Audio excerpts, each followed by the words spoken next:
British Airways has shut down its sales office in Egypt. And in fact, it nearly stopped flying to the country due to the foreign currency crisis over there. The airline hasn't been getting its dollar earnings from the central bank as a result of the cap on dollar transactions. Any ticket purchases now made will be done only in either dollars or in credit cards.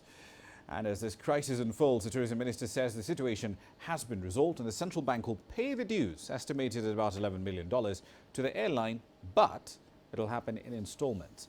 Let's find out what's going on. Yasser Hakim is live in Cairo. Has got more data on this crisis. Yasser, lots and lots of international airlines fly to Egypt. So aside from BA, have other airlines also stopped accepting payments in the Egyptian pound? Yes, you've got, like most of the airlines have the same problem, especially KLM, Air France, Lufthansa, Brazil's TAM, and Emirates Airlines.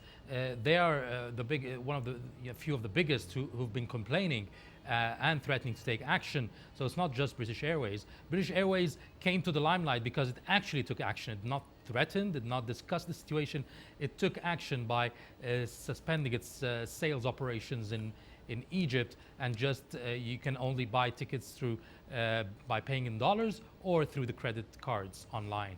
Indeed. Do we have any idea exactly how much money is owed to these companies, Lufthansa, Air France, British Airways, among other foreign airlines as well, like Emirates? All right.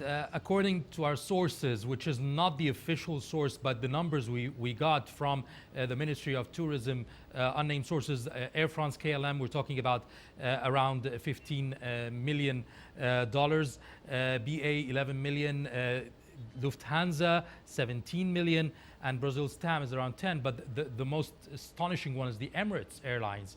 They've owed $80 to $90 million, and they have threatened to cut off or suspend 70% of their flights to and from Egypt unless this situation has been resolved now. But that's mainly the numbers.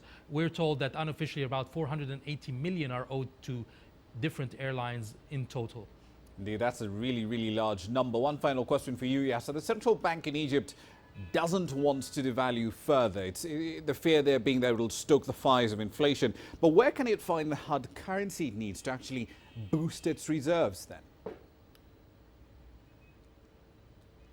You cannot play around it. You have to get revenues for the country, and revenue in hard currency. Egypt's main sources of hard currency and dollars are tourism, remittance from Egyptian expats, the Suez Canal revenues, and exports. Now, tourism, due to the political situation, has dropped drastically. Exports have dropped in the last few years because of the political instability, and the FDIs have shied away from Egypt. You've got the remittances, and Suez Canal are doing fine, but they're not enough. So what the government has to do is, besides what it's doing now, is taking grants and loans, soft loans and grants from different countries, lately from Japan, during the Egyptian president's visit to Japan a few days ago, $5 billion from Japan. But this is not enough, and it will not sustain Egypt on the long term.